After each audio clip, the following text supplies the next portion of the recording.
దేవుడు, నీతిమంతుడైన దేవుడు, నిన్న నేడు ఏకరీతిగా ఉంటున్న దేవుడు తండ్రి. వర్తమానం భూత భవిష్యత్ కాలంలో ఉన్న దేవుడు అందుకే కొన్నాళ్ళ స్తోత్రాలు చెల్లిస్తున్నాను తండ్రి. రాజులకు రాజు ఆయన ప్రభులకు ప్రభున దేవుడు తండ్రి. అందరి బట్టి మీరు స్తుతిస్తూ మిమ్మల్ని ఘనపరుస్తున్నాను తండ్రి. మీరు సజీవుడు అయిన దేవుడు కనుక నా తండ్రి మమ్మల్ని కూడా సజీవులుగా కాపాడి భద్రపరిచి ప్రభా ఈ రీతిగా నా తండ్రి మీ బిడ్డల గృహంలో నా రాజనలు తక్కువ బట్టి మీకు వందనాలు చెల్లిస్తున్నాను. బిడ్డలైన వారు మీరు ప్రేమించినారు, రక్షించినారు నా తండ్రి. వారితో కూడా ప్రభా ఈ కుటుంబంలో చేరి మిమ్మల్ని స్థుతించినట్లుగా మిమ్మల్ని ఘనపరచుట కొరకు ప్రభా చేరుచున్నాను. జ్ఞాపకం చేసుకుంటూ వచ్చినందుకే మీకు వందనాలు చెల్లిస్తున్నాను తండ్రి. దేవా జ్ఞాపకం చేసుకోండి, సన్నిధిలో ప్రార్థిస్తున్నాం వచ్చిన వందనాలు చెల్లిస్తున్నాను. ఇంకా ప్రభా రావాల్సిన నడిపించండి, కృప చూపించమని ప్రార్థిస్తున్నాం తండ్రి. సహాయించండి, జ్ఞాపకం చేసుకుని సన్నిధిలో ప్రార్థిస్తున్నాం. ప్రభా కనికరించండి, కృప చూపించమని ప్రార్థిస్తున్నాం తండ్రి. పాట ద్వారా మీ ఘనమైన నామాన్ని స్థుతించడానికి, ఘనపరచడానికి ప్రభా నాన్న సహాయించండి, కృప చూపించమని ఈ సన్నిధిలో ప్రార్థిస్తున్నాం. హృదయమార మిమ్మల్ని స్థుతించినట్లుగా, హృదయమార మిమ్మల్ని ఘనపరిచినట్లుగా మీరు మమ్మల్ని జ్ఞాపకం చేసుకోండి, సహాయం చేయమని ఈ సన్నిధిలో ప్రార్థిస్తున్నాం. ప్రభా కృప చూపించండి, సహాయించండి. కనబడని అంధకార శక్తులను ప్రభా యేసుక్రీస్తునామములో మీరు బంధించండి, కృప చూపించమని సన్నిధిలో ప్రార్థిస్తున్నాం. ప్రభా సహాయించండి. నీ ఘనమైన నామానికి మహిమ తెచ్చినట్లుగా ప్రభా తండ్రి ఘనమైన రీతిలో ప్రభా హృదయం ఆరాధనను స్థుతించి కనపరచుటకు మనం సిద్ధపరచండి, జ్ఞాపకం చేసుకుని ఈ సన్నిధిలో ప్రార్థిస్తున్నాను తండ్రి. వాక్యం ద్వారా సాక్ష్యం ద్వారా కూడా మీరు మాట్లాడమనే సన్నిధిలో ప్రార్థిస్తున్న సాక్ష్యం కలిగిన దాసాలు నిలబడుచుంటుండగా జ్ఞాపకం చేసుకోండి, మీ ఆత్మతో నింపండి. తన జీవితంలో ప్రభా మీరు ఏ రీతిగా దాన్ని రక్షించినారు ప్రభా, తన జీవితంలో మీరు ఏదైతే చేసినారో ప్రభా చెప్పినట్లుగా మీరు సహాయించండి, తోడేనండి. ఈయన మాకు కూడా ప్రభా ఆత్మీయ మీరు క్షేమం కలిగినట్లుగా మీరు చూపించమని ఈ సన్నిధిలో ప్రార్థిస్తున్నాం. ప్రభా సహాయించండి, కృప చూపించిన వాక్యం కొరికే కూడా నన్ను కూడా మీరు సిద్ధపరచండి, జ్ఞాపకం చేసుకోండి. నా నోట మేము మాటలు ఉంచండి, వ్యర్థమైన మాటలు, వ్యర్థమైన తలంపులు, ఆలోచనలు మీరు దూరపరచమని సన్నిధిలో ప్రార్థిస్తున్న సొంత మాటలు ఏది కూడా ప్రభుత్వం పలుకుతున్నట్టుగా ప్రభా నా నోటి మీరు తోడిండమని ప్రార్థిస్తున్నాం. కృప చూపించండి తండ్రి. నిలబడుచున్న నేను బలహీనరాలని ప్రభా తండ్రి దేవాన్ని కనికరించండి ప్రభా. నేను నోటి వరకు పడుకోమని సన్నిధిలో ప్రార్థిస్తున్నాం. నా నోట ప్రభా నేను మాటలు తండ్రి పండి సహాయించండి. చెరువచ్చిన మాకు మేలు కలిగినట్లుగా ప్రభా ఆత్మీయ జీవితానికి క్షేమం కలిగినట్లుగా నేను ఆత్మీయ జీవితంలో రీతిగా జీవించామా ప్రభావ మమ్మల్ని సిద్ధపరచండి, కృప చూపించండి. కరెంట్ మీ స్వాధీనం ఉంచుకుని బిడ్డలను మీ స్వాధీనం ఉంచుకోండి సమస్త ప్రభా నా తండ్రి మీరే సహాయపడమని సన్నిధిలో ప్రార్థిస్తున్నా. పాడే పాటలో మీరు తోడుగా ఉండండి, కృప చూపించమని మీకు ఎంతో వందనాలు చెల్లిస్తూ యేసుక్రీస్తు నామములో స్తుతించి ప్రార్థించి అడిగి పెట్టుకుంటున్నాం తండ్రి. ఆమేన్.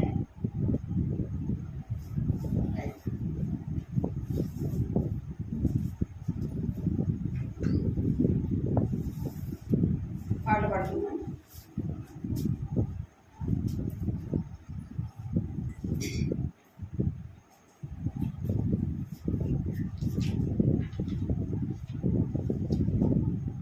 పాట సంఖ్య 163.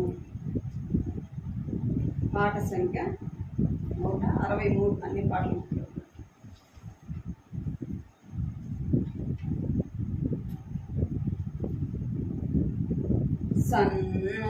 సన్నుతించెదను ఎల్లప్పుడు, సన్నుతించెదను ఎల్లప్పుడు, నిత్యము ఆయన కీర్తిన నొటనుండు, నిత్యము ఆయన కీర్తిన నొటనుండు, సన్నుతించెదను ఎల్లప్పుడు, సన్నుతించెదను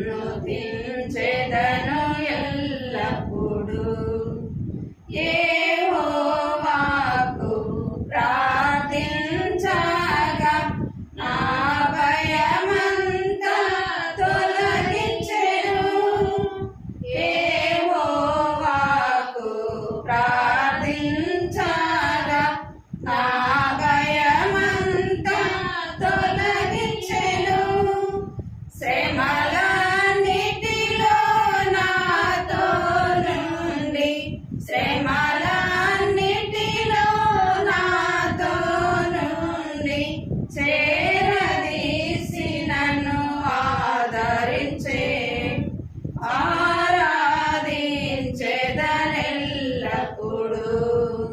సన్నుతించెదను ఎల్లప్పుడు, సన్నుతించెదను ఎల్లప్పుడు. జీవితమంతా పాడుచుందు నీ మేలులకు ఓ ప్రభువా, జీవితమంతా పాడుచుందు నీ మేలులకు ఓ ప్రభువా.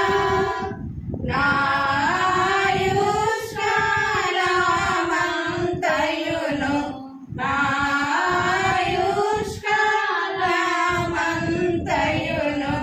నీ విశ్వాసత కొరకెప్పుడు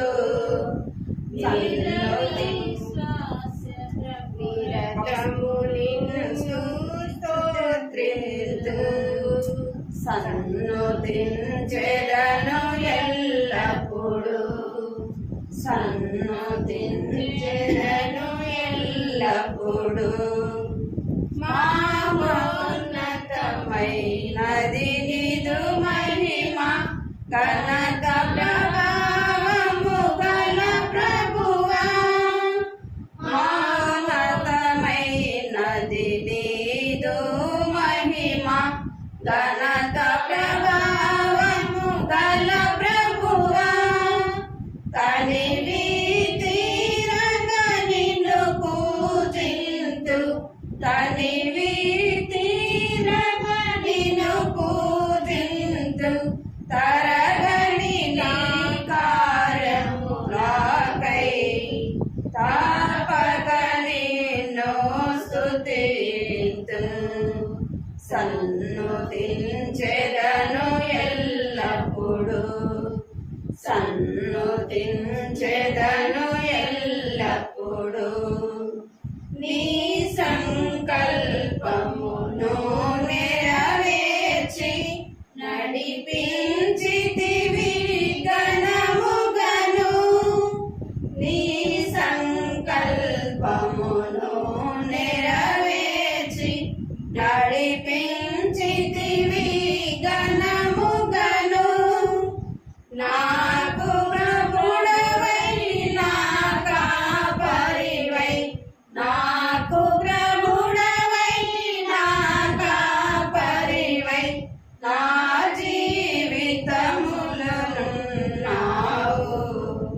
నిజముగా నిన్ను పొగడెదను, సన్నుతించెదను ఎల్లప్పుడు, సన్నుతించెదను ఎల్లప్పుడు. నిత్యము ఆయన కీర్తి నా నోట నుండు, నిత్యము ఆయన కీర్తి నా నోట నుండు. సన్నుతించెదను ఎల్లప్పుడు, సన్నుతించెదను ఎల్లప్పుడు.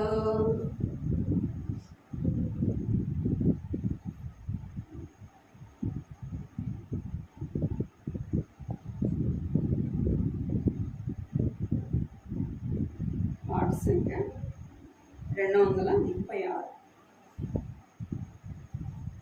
236.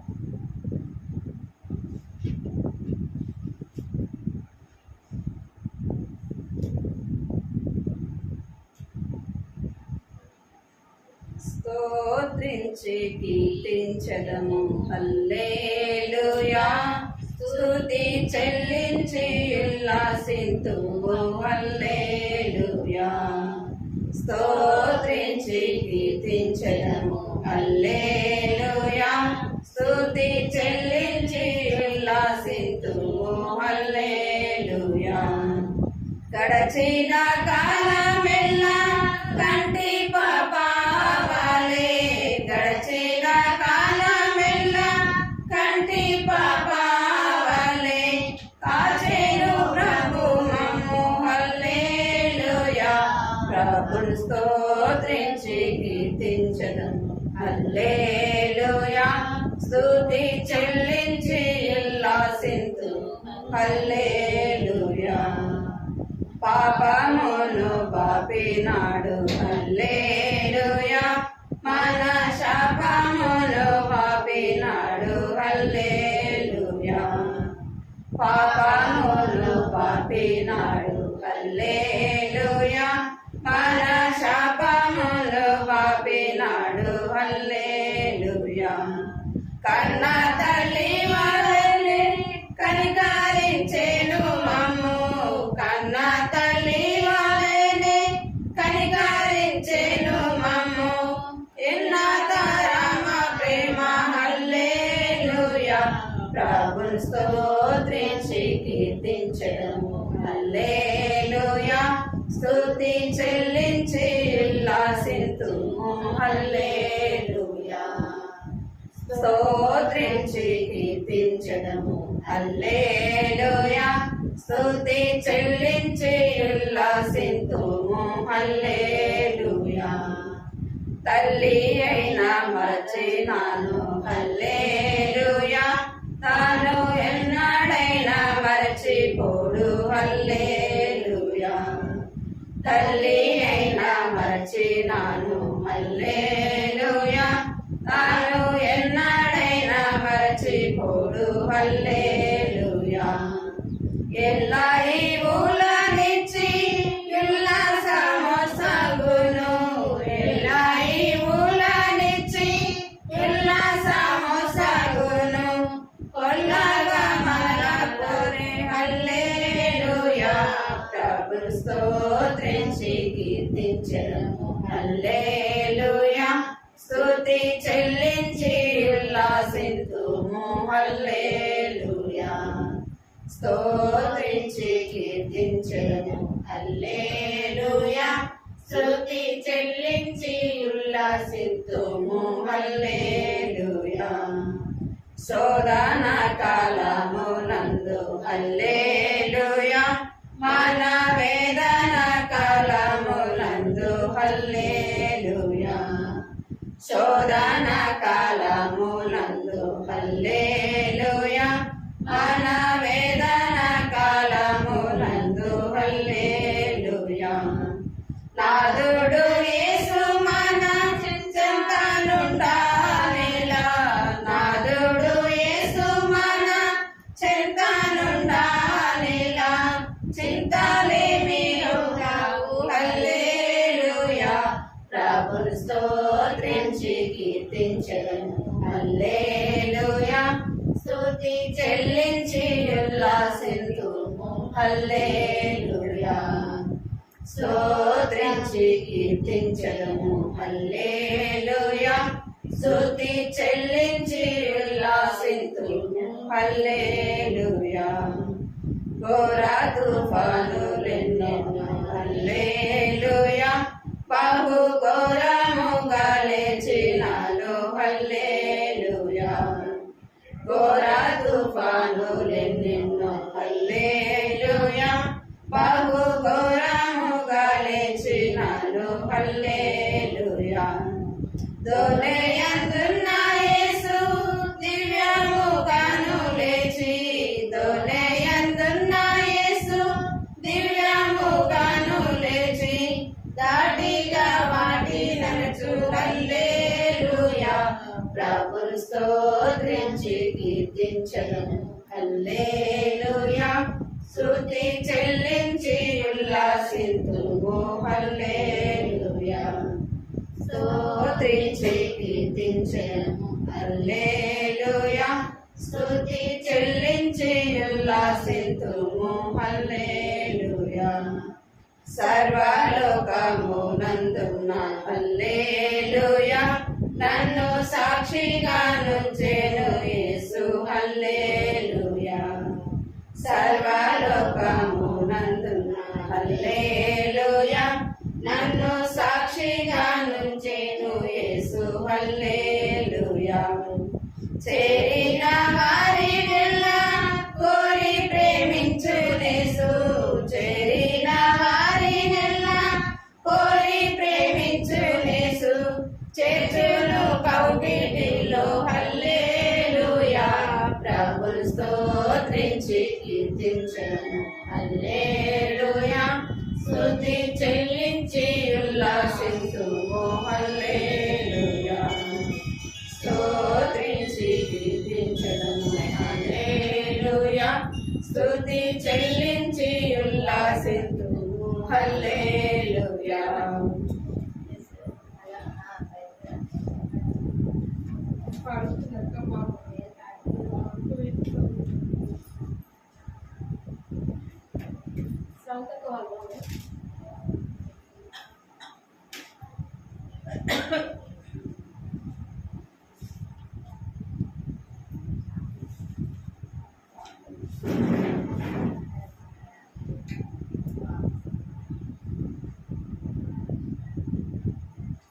పాట సంఖ్య 580.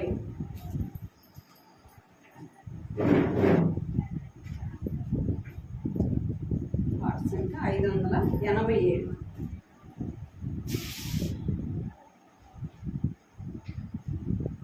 ప్రార్థన వినెడు దేవా, ప్రార్థించుమని నా ప్రభువా.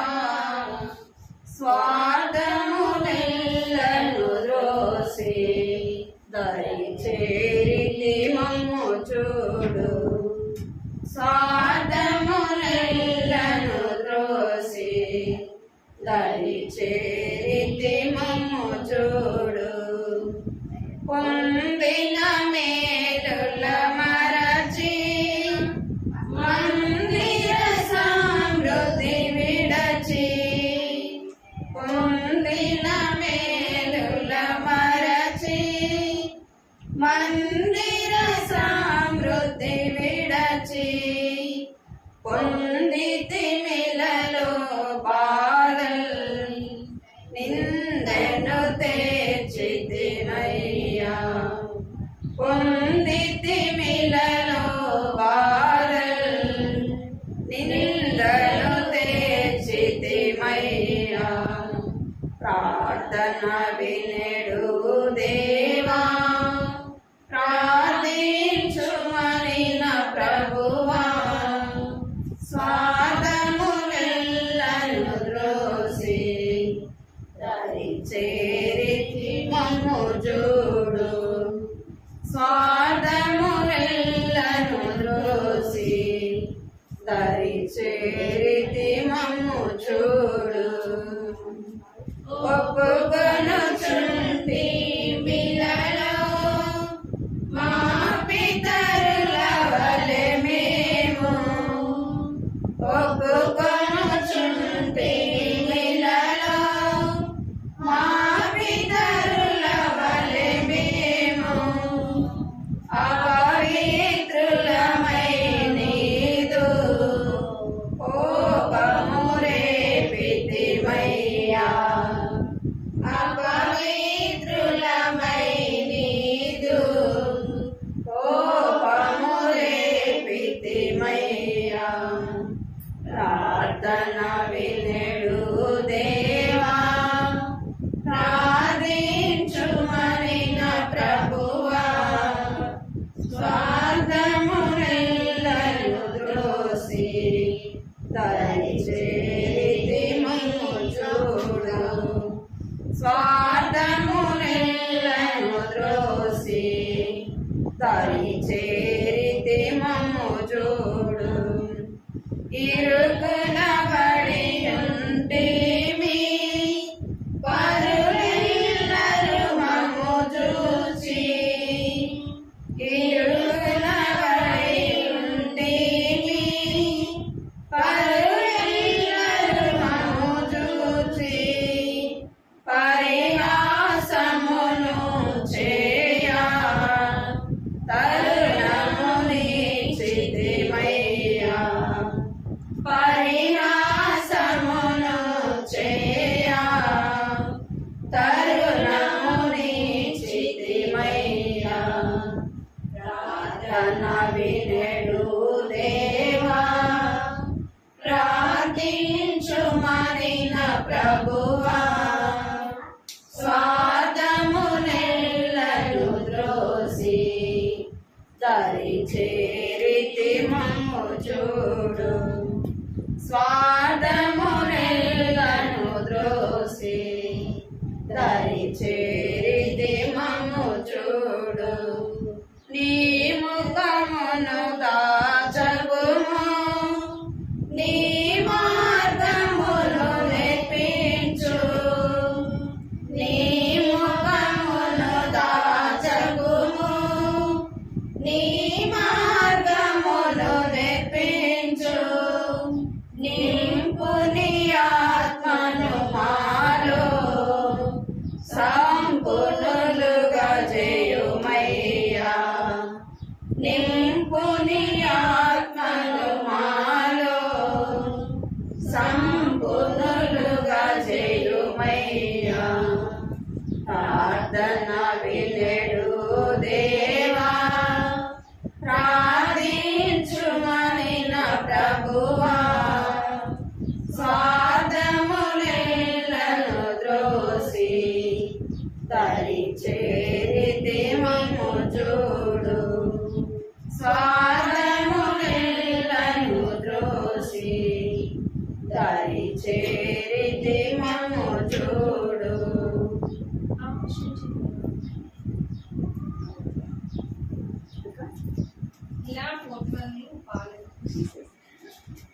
సాక్షి విందాము మాట ప్రార్థన చేసుకుని కొంచెం సాక్షిని వాక్యం చేసుకుని ఒక నిమిషం ప్రార్థన కృపా ప్రేమ గల తండ్రి జీవన దేవ బంగారు పదాలకు నమస్కరిస్తున్నాం ఇంతవరకు కూడా పాఠం ద్వారా ప్రభావ నీ ఘనమైన నామాన్ని స్తుతించడానికి మీరు సహాయపడుతున్నారు అయితే మీరు ఇష్టపడిన రీతిలో ప్రభా స్తుతించలేకపోయాము జ్ఞాపకం చేసుకుని సహాయించింది చూపించి సాక్ష్యం ద్వారా మాట్లాడిన రాష్ట్రాన్ని నిలబడుతుంటుండగా మీరే కృప చూపించి బలపరచమని మా క్షేమకరమైన మాటలు మీరు అందించమని యేసునామములో ప్రార్థిస్తున్నాం తండ్రి ఆమేన్.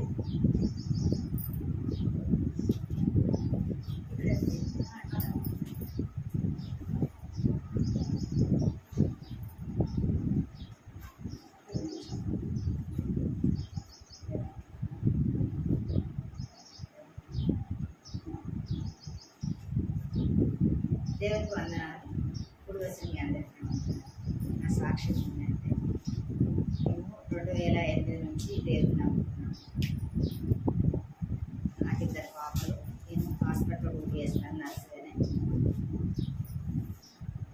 మా వారు కూడా హాస్పిటల్ డ్యూటీ చేసేది. ఇక్కడ హైదరాబాద్లో ఉంటాం మేము. అక్కడికి వెళ్ళి కూడా 28 ఇయర్స్ రన్నింగ్ హైదరాబాద్. ఇంకా అక్కడ ఆ దేవుని నమ్ముకుంటూ నేను మా అక్క వాళ్ళ కుటుంబాన్ని మార్చాను. ఇంకా చాలా మందిని మార్చాను అక్కడ.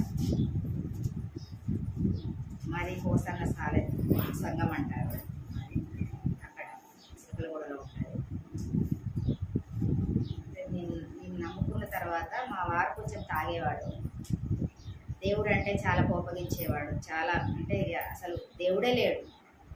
మీరు పోతారు ముగ్గురు ఎక్కడో పోతున్నారంటే అంటే కొంచెం రెస్పెక్ట్ లేకుండా మాట్లాడేవాడు దేవుని విషయం కూడా. అయినా నేను అనుకున్న దేవుడికి ఒకటే ప్రార్థన చేసేది, తనను మార్చండి ప్రభు అని, పట్టుకోండి తండ్రి అని ప్రార్థన చేసేది. అయినప్పటికీ నాకు ఏంటంటే దేవుడు అంటే చాలా ఇష్టం. అంటే నేను ఇంతప్పటి నుంచి కూడా వాక్యం దేవుని కాడికి పోయి ఎవరైనా చెప్తే వినేది, దేవుని పాటలు ఆడేది. నాకు దేవుడు అంటే అప్పటి నుంచే బాగా ఇష్టం. నేను చదువుకున్న స్టడీ అప్పుడు కూడా దేవుడు నాకు అక్కడ సెంట్ మేరీ ఇన్స్టిట్యూట్లోనే నేను ట్రైనింగ్ చేసిన. ఏది నర్స్ ట్రైనింగ్. అక్కడ కూడా మేడం అక్కడ కూడా పాటలు పాడేది. ఇక దేవుడు అంటే అప్పటి నుంచే బాగా ఇష్టం. అట్లా మా పిల్లలు చిన్న చిన్న వాళ్ళు ఇంతే ఉన్నారు.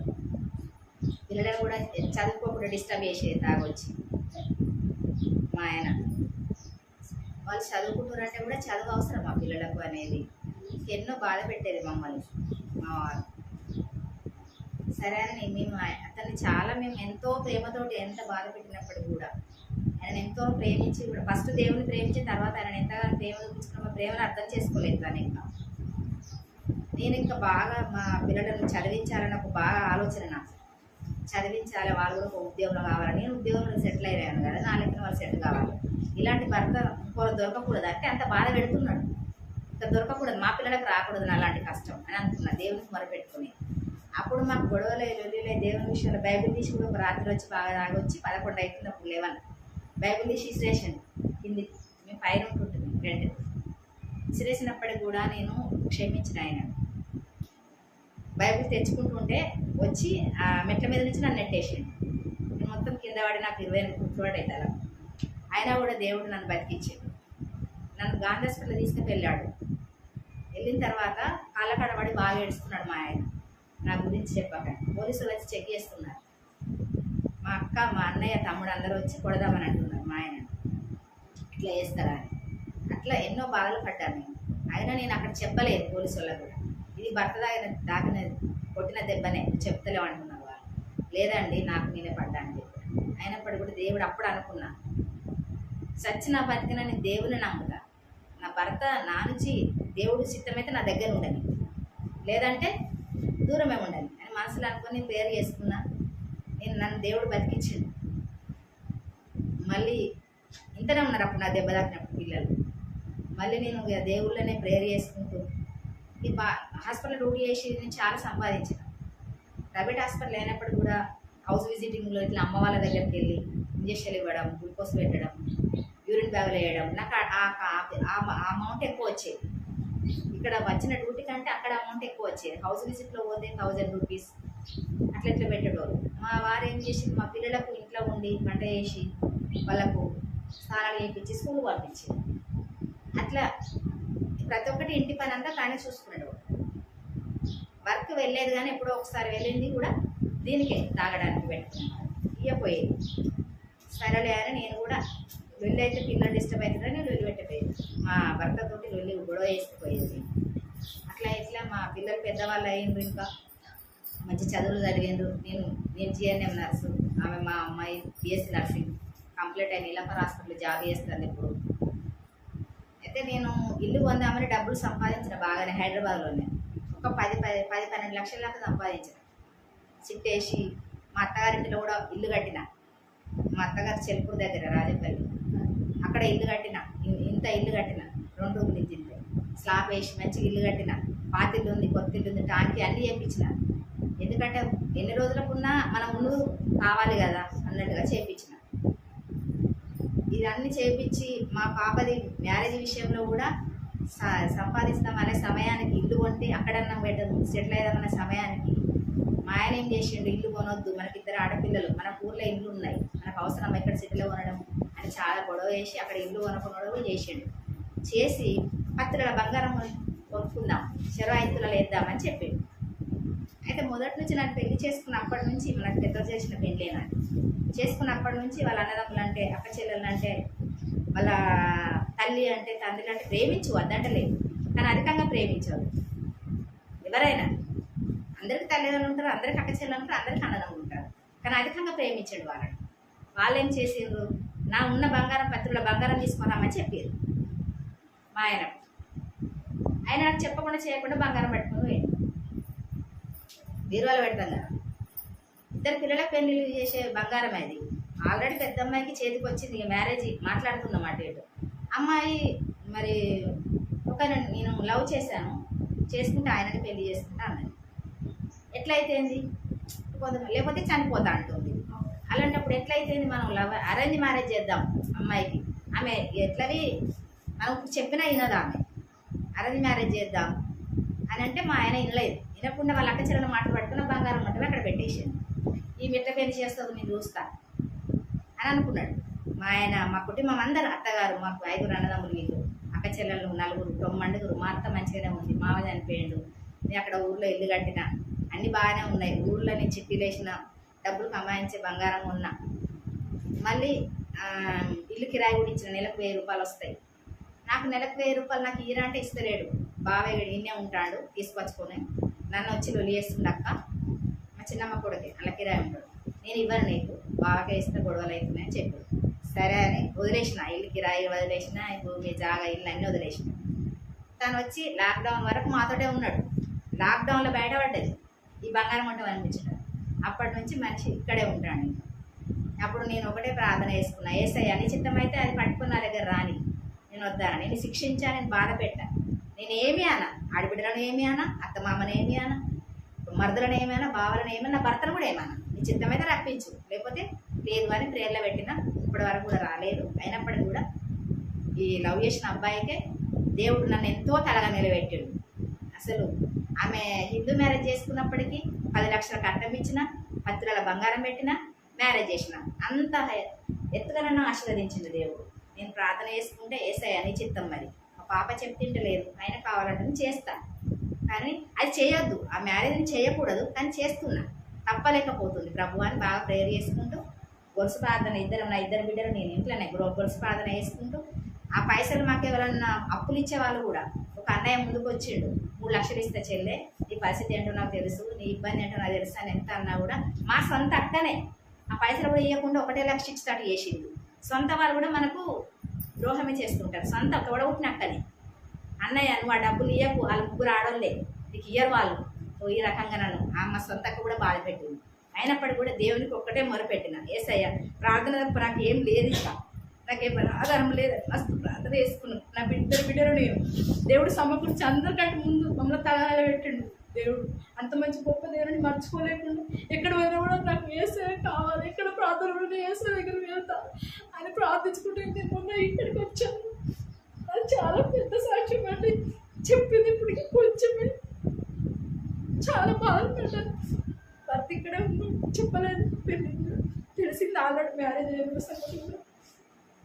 చాలా బాధపడ్డాను. ఏసయ్య కానీ మొరపెట్టాను. నా సొంత వాళ్ళు బాధ పెట్టినప్పుడు కూడా అన్న తమ్ముడు కూడా ఉన్నారు, ఒక్కరు కూడా చెల్లి అక్కని కూడా రాలేదు. దేవుడే నాకు అన్ని సహాయం చేసి దేవుడే సమకూర్చి మ్యారేజ్ కూడా పాప చేశారు.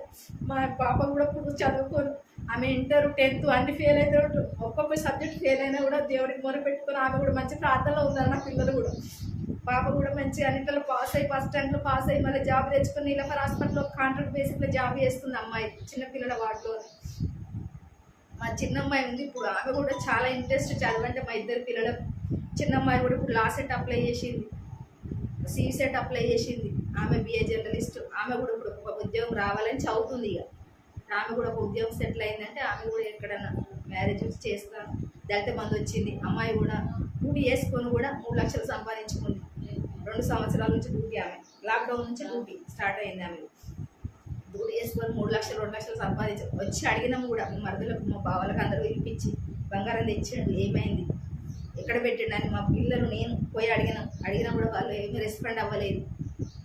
అడిగినాం ఒకసారి కూర్చోబెట్టి, బాబాయ్ మనకు వెళ్ళదు, గొడవద్దు, ఏదైనా ఉంటే మా డాడీని మీరు చెప్పండి, బుద్ధి చెప్పండి అని మా అమ్మాయిలు ఇద్దరు చెప్పారు. చెప్పినప్పుడు కూడా వాళ్ళు ఏం చెప్పలేదు, ఏ బుద్ధి చెప్పలేదు, ఏది చెప్పలేదు. వాళ్ళు ఏంటంటే అన్నులు కాబట్టి ఈ బంగారం మేమే పట్టుకోవాలి, ఇక్కడే పెట్టుకోవాలని. ఆయన మొత్తం వాళ్ళ అక్కచెల్లెలను కూడా అప్పుడు ఏదో జాతర వచ్చింది, సైతాందే సమ్మక్క జాతర ఏదో చేయించారు. తన మైండ్ నాకు ఆల్రెడీ చూపించండి దేవుడు, తన మైండ్కి మంత్రాలు, తన కాలు మా దగ్గరికి రాకుండా అట్లా చేపించి పెట్టేశారు. తను రక్షణ పొందుకోలేదు, మేమే 3 రక్షణ పొందుకున్నాం. నేను 2014 రక్షణ పొందుకున్నాను.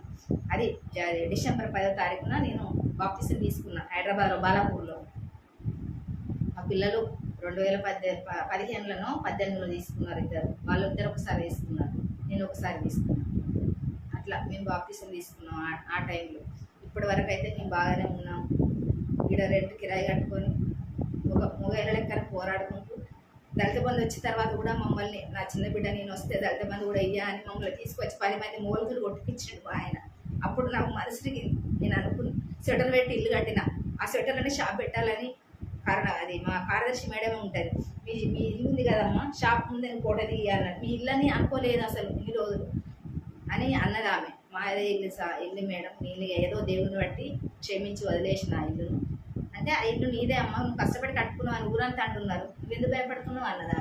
లేదు మేడం, ఇప్పుడు కొంచెం పరిస్థితులు బాగాలేదు, ఇక్కడికి వచ్చినా మళ్ళీ మా మరుదులు కానీ బావాలు కానీ వాళ్ళు వీళ్ళు మా ఆయన మా మాట వింటే ఏం కాదు, మాకు సపోర్టే లేదు, మేము ఎట్లుంటాం మేడం అంటే కూడా ఆమె అన్నది, నువ్వు దింపి ఎక్కడనే ఫోటో దింపి అమ్మ అని అన్నది. అంటే ఇచ్చిన ఆల్రెడీ స్వెటర్ వేసి కట్టిన కదా ఇల్లు.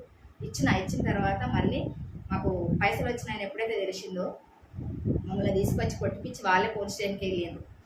పోలీస్ స్టేషన్కి వెళ్ళినాక పోలీసు వాళ్ళ కాడ న్యాయం మాకే జరిగింది.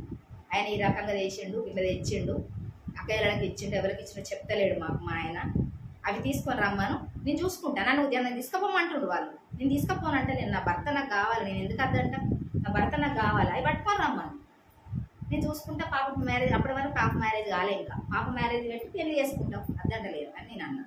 పోలీసులు అవుతాడు అన్నాక అవును కదా అని వాళ్ళు న్యాయం మన దగ్గర ఉన్న దేవుడు మన దగ్గర మంచి మాకు సహాయం చేసిండు దేవుడు. అక్కడ కూడా కలగా నిలబెట్టిండు మమ్మల్ని.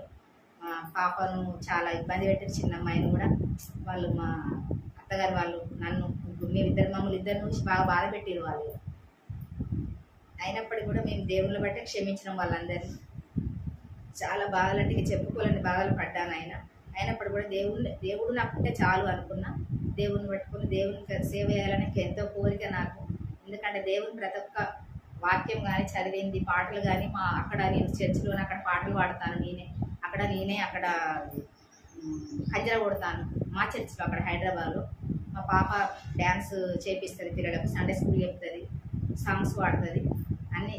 చిన్న అమ్మాయి పెద్ద ఆమె కూడా ఉన్నప్పుడు పెద్ద ఆమె డ్యాన్స్ పాటలు అన్నీ ఆమె కూడా చేసేది. పిల్లలకు కూడా నేను దేవుళ్ళు పెంచుకుంటానే వచ్చాను. ఇప్పటి వరకు అయితే దేవుడు మమ్మల్ని క్షేమంగా ఉంచాడు. నా ఆస్తి అంతస్తులు మాత్రం అన్నీ మా అత్తగారింట్లో ఉన్నాయి. అవి వస్తాయో లేవో కూడా తెలియదు వాళ్ళు అన్నీ. మరి అయినప్పటికీ కూడా నేను మా ఆడబిడ్డలను కూడా ఒక మాట ఇంతవరకు అనలేదు. సంవత్సరం లోపలే ఆడబిడ్డ భర్తలు చనిపోయారు, న్యాయంగా వదిలేసిన కదా, భర్తలు చనిపోయారు ఆడబిడ్డలు. దేవుడు అన్నది అక్కడ ఉన్న చిన్నమ్మలు పెద్దమ్మలు అవుతారు. మా ఇంటి పేరు నోములోళ్ళు. మా నోములోళ్ళు మట్టికే నాకు బావలు మరదలు. మిగతా వాళ్ళంతా చిన్నమ్మలు చిన్న బిడ్డ చూసినావా, నువ్వు ఏ మాట అనకుండా ఎవరిని దూషించకుండా నువ్వు ఉన్నావు, నీ ఆడబిడ్డ 3 భర్తలు చనిపోయాను అని అన్నారు నాతోటి. అంటే పోనీ చిన్నమ్మ, నేనైతే దేవుని బట్టి క్షమించి వదిలేసిన. అది నా అదృష్టం ఉంటే నేను సంపాదించింది కాబట్టి నాకు వస్తుంది, లేదనుకో పోతుంది. కనీసం భూమి జాగా ఇల్లు అంతా పోయినా కానీ నేను స్లాబ్ ఇల్లు కట్టుకున్న చూడు, అది కష్టపడి కట్టిన. నెలకు 30-40 వేలు సంపాదించుకొని వచ్చి అది నా కష్టార్జితం కట్టిన. అది మాత్రం దేవుడు నాకు ఎన్నడుకున్నా అది నాకు ఇస్తాడు.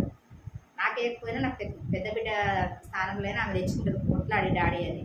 పోనీ చిన్నమ్మాయి వాళ్ళతో మాట్లాడి నేను వాళ్ళకు ప్రతి ఒక్కరు నన్ను గౌరవిస్తారు అక్కడికి వెళ్తే. కానీ నన్ను మాత్రం దళిత బంధు విషయంలో తిరిగినప్పుడు మా ఆడబిడ్డలు కానీ బావలు కానీ మరుదులు కానీ ఒక్కరు కూడా తిరగలేదు, మాట్లాడలేదు. నాకు బాధ అనిపించింది. ఏసయ్య నువ్వు ఉన్నావు, వాళ్ళు మాట్లాడినా పోయినా ఒకటే, వాళ్ళు మాట్లాడకపోయినా ఒకటే. నా సొమ్ము తినుకుంటే నాతోనే మాట్లాడతలేదు, అది నీకు తెలుసు అని దేవుడికి ప్రేయర్ చేసుకున్న తప్ప నేను వాళ్ళని ఒక మాట కూడా అనలేదు ఇంతవరకు.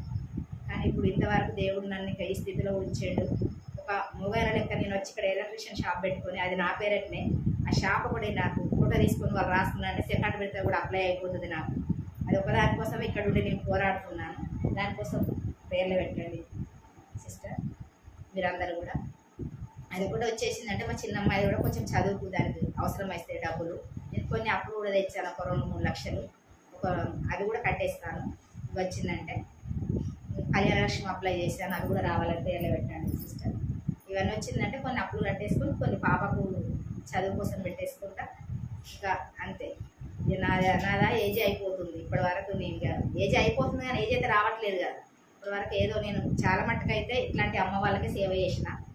హైదరాబాద్లో 30 మంది ఇట్లాంటి అమ్మ వాళ్ళకే నేను హౌస్ విజిట్లో సేవ చేస్తాను. సేవ అంటే వాళ్ళకి చూసుకోవడము, వాళ్ళ దగ్గర ఉండడం, వాళ్ళకి ఇంజక్షన్ ఇవ్వడం, ట్యాబ్లెట్ ఇవ్వడం, వాళ్ళకు తినబెట్టడం, అట్లాంటివి నేను వాళ్ళు చనిపోయినప్పుడు కూడా వాళ్ళు లేపి వాళ్ళకి అన్ని చేయడం అట్లాంటి చేస్తా. భయం ఏమీ లేదు. చనిపోయిన వాళ్ళ కూడా ముట్టుకుంటా, అట్లాంటి పల్స్ చూస్తా, అన్నీ చూస్తా, చెక్ చేస్తా అన్నీ. ఒక 30 మంది హైదరాబాద్ అమ్మ వాళ్ళకి నేను సేవ చేశాను. వాళ్ళు కూడా నాకు కొంతమంది ఒకరు 1 లక్ష రూపాయలు ఇచ్చారు అట్లా సేవ చేసినందుకు, ఒకరు 2 లక్షలు ఇచ్చారు. అట్లా చేసుకుంటూ కూడా మా పిల్లలను పోషించుకొని నేను బ్రతికాను. పెద్ద సాక్ష్యము చిన్న సాక్ష్యము దేవుడు దీవించినాడు.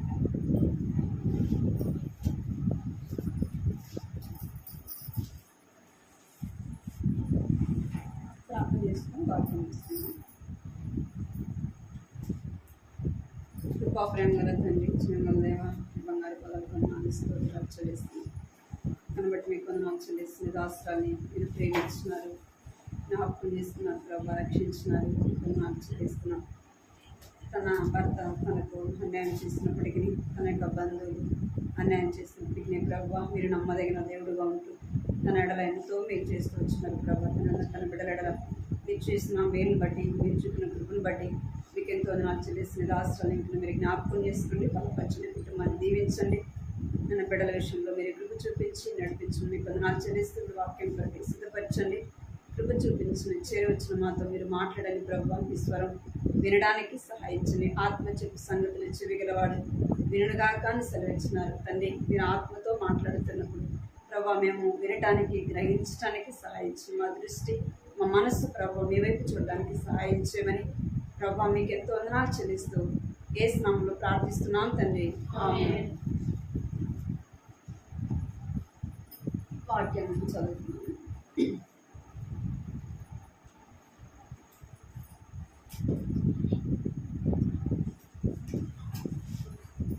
అటు పోయిన వారిని చూసినాం, గుర్తుంది వాక్యం. సిస్టర్స్ మీటింగ్లో అన్నమక్కలంటే ఏ వాక్యం ఉన్నా చెప్పండి. తర్వాత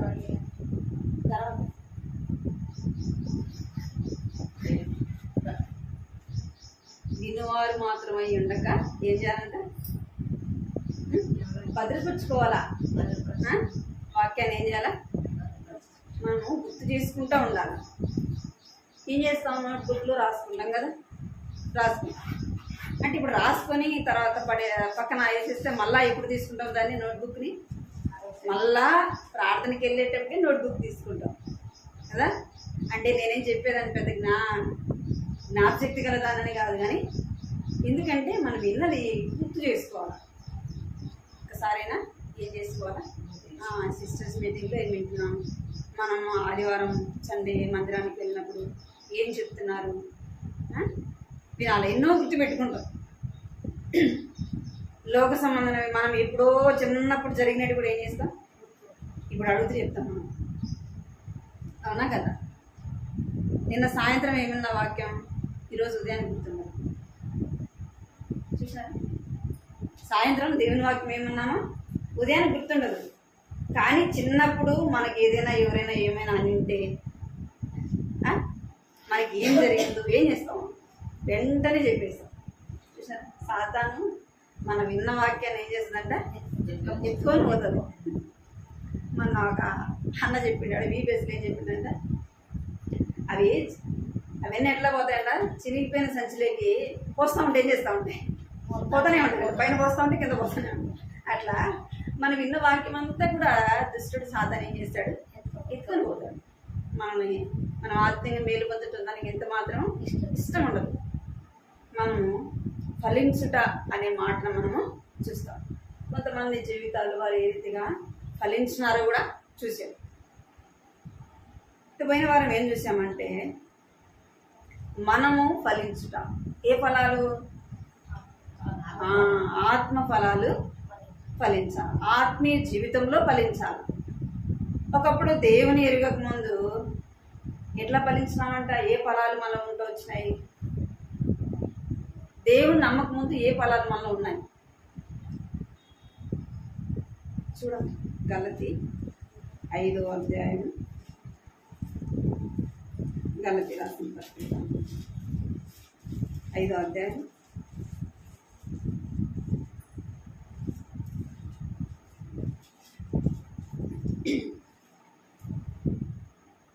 19 నుంచి చదవండి. 19 శరీర కార్యములు స్పష్టమైన చదవండి.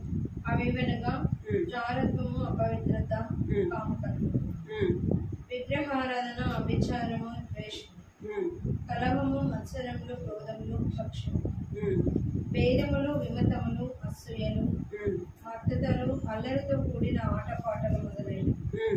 వీటిని గూర్చి నేను మనకు చెప్పిన ప్రకారము ఇటు వాటిని చేయవారు దేవుని రాజ్యమును స్వతంత్రించుకున్నారని మీకు స్పష్టంగా చెప్తున్నాను. ఇక్కడ ఏ ఫలాలు ఉంటాయి? శరీర సంబంధమైన ఫలాలు. ఇప్పుడు యాప చెట్టు మనం చూస్తున్నాం అనుకోండి, తీపి మామిడికాయలు కాస్తే మామిడి చెట్టుకి ఆపకాయలు కాస్తే కాయ కదా. అంటే ఏ చెట్టు ఏం చేస్తుంది? ఆ ఫలాలే కాస్తాయి. మత్తయి సువార్త 7వ అధ్యాయం 17 వచ్చింది. చదవండి. తర్వాత మత్తయి సువార్త 7వ అధ్యాయము 17 వచ్చింది. అలాగనే ప్రతి మంచి చెట్టు మంచి ఫలమును ఫలించు, పనికిమాలిన చెట్టు కానీ ఫలములు ఫలించు. మంచి చెట్టు కాని ఫలములు ఫలింపలేదు, పనికిమాలిన చెట్టు మంచి ఫలములు ఫలింపలేదు. చాలు. ఇక్కడ ఏమంట? మంచి చెట్టు మంచి ఫలములే ఫలిస్తుంది. చెడ్డ చెట్టు ఏం చేస్తుందంట? చెడ్డ ఫలాలే, అంటే ఏ చెట్టుకు ఆ ఫలమే వస్తుంది. అంటే మనం ఆత్మీయంగా ఉంటే ఏం చేస్తాం? ఆత్మీయ ఫలాలు ఫలిస్తాం. లేదా మనలో శరీరం ఉంది, మన శరీరానుసారంగా నడుచుకుంటున్నాము, మనము శరీరానుసారంగా మనం ప్రవర్తిస్తూ ఉంటే ఏ ఫలాలు ఫలిస్తుందంట? శరీర సంబంధమైన ఫలాలే ఫలిస్తుంది. ఇక్కడ ఉంది కదా, ఏమైందంటారు? శరీర సంబంధమైన ఫలాలు అవివేకము, జారత్వము, అపవిత్రత, విగ్రహారాధన, దూషణ, కలహము, మత్సరములు, క్రోధములు, కక్షలు, విభేదములు, అసూయ, మత్సరములు, అల్లరితో కూడిన ఆటపాటలు, ఎన్ని ఉండే చూడండి శరీర సంబంధమైన ఫలాలు. ఇవన్నీ ఒకప్పుడు ఫలించినాం, మనమందరం కూడా ఇవన్నీ ఏం చేసినాం? ఫలించినాం. ఈ ఫలాలతో కూడా మనము జీవితాన్ని జీవించినాం. ఒకప్పుడు దేవుడు అంటే ఎరుగక మునుపు ఇవన్నీ కూడా మనలో ఉంటూ వచ్చినాయి. కక్షతో, ఇంకా ఇతరులు మంచిగా ఉంటే మనం ఓర్వలేము కదా, గొడవలకి, ఎన్నో విగ్రహారాధన, ఎన్నో ఉండే. అపవిత్రమైన హృదయంతో మనము శరీర సంబంధమైన ఫలాలు ఫలిస్తూ వచ్చినాం. ఇప్పుడు ఏం చేయబడింది? యేసు ప్రభుని మన హృదయంలోకి చేర్చుకున్నప్పుడు ఏమైపోవాలా? శరీర ఫలాలన్నీ కూడా తీసివేయబడాలి. ఏమైపోవాలా? ఈ శరీర సంబంధమైనవన్నీ కూడా తీసివేయాలి. అందుకే మనం రక్షింపబడినప్పుడు మనం ఏమైపోతున్నాం? లోకానికి చనిపోతున్నాం. బాప్తిసం అంటే ఏంది? లోకానికి చనిపోయి దేవునిలో జీవించడం. అంటే లోక సంబంధమైనవన్నీ కూడా పాతి పెట్టబడాలి. తర్వాత జీవితం ఎవరి కొరకు జీవించాలా? దేవుని కొరకు జీవించాలి. ఇప్పుడు మనలో ఏ ఫలాలు ఉండాలా? ఆత్మ ఫలాలు ఫలించాలి. గత వారం చూస్తూ వచ్చినాం. ఏ ఫలం అంట? ఏముంది ఆత్మ ఫలాల్లో? చదవండి 22వ వచనం. అయితే ఆత్మఫలం ఏమనగా ప్రేమ, సంతోషము, సమాధానము, దీర్ఘశాంతము, దయాళుత్వము, మంచితనము. గత వారం ఏం చూస్తూ వచ్చినామంటే ప్రేమ అనే ఫలం మనలో ఉండాలి. దేవుని బిడ్డలమని చెప్పుకుని మనము ఎదుటి మనిషిని ఏం చేయాలా? ప్రేమించే మనసు మనలో ఉండాలి. అప్పుడు ఏమంటారు? నిజముగా వీరు దేవుని బిడ్డలు. అందుకే మనల్ని ఏం చేస్తున్నారు? ప్రేమిస్తున్నారు.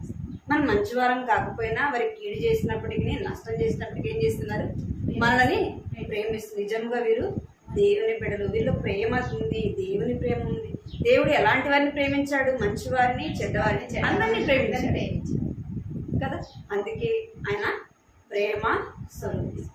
రెండో ఏ ఫలము? రెండోది సంతోషము. ఏ ఫలం అంట? సంతోషం. మనకున్నా లేకపోయినా, మన కష్టంలో ఉన్నా, బాధలో ఉన్నా, మనం ఎలాంటి పరిస్థితిలో ఉన్నప్పటికీ మనలో ఏం కనపడాలా? సంతోషం కనపడాలి. మన దగ్గరికి ఎవరైనా దుఃఖంలో, బాధలో వారు వచ్చినప్పుడు మన ద్వారా వారు ఏం పొందాలా? ఆదరణ పొందాలి కదా. మన ద్వారా వారు నెమ్మదిని పొందాలి, సంతోషాన్ని పొందాలి. నిజంగా వీరు ఎన్ని కష్టాలున్నా ఎలా ఉంటున్నారు ఇంత సంతోషంగా అని వారు మన గురించి. రెండో ఫలం ఏంది? సంతోషం. మూడోది ఏం ఫలం అంట? సమాధానం.